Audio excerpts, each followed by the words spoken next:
Yan, sigurista na tayo guys. Nag-gloves na ako. Ito yung cotton balls. Gaganito ko na lang. Ups. Tapos ito, bubuksan ko. At ilalagay ko sa sink. Pero hindi na siya mabuklat.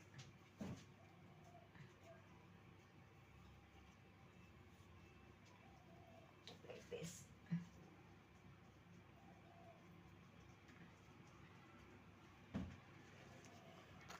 Ganyan siya. Ayan.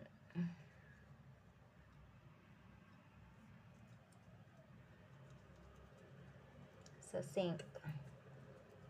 Kasi meron siyang itim-itim na naman. So, lalagyan ko siya ng, ayan. Nakikita ba? Okay, lalagyan ko ng cotton na may Clorox. Yan yung linabahan kong mga hawakan ng sling ng water bottle ng mga alaga. Sa CR ako.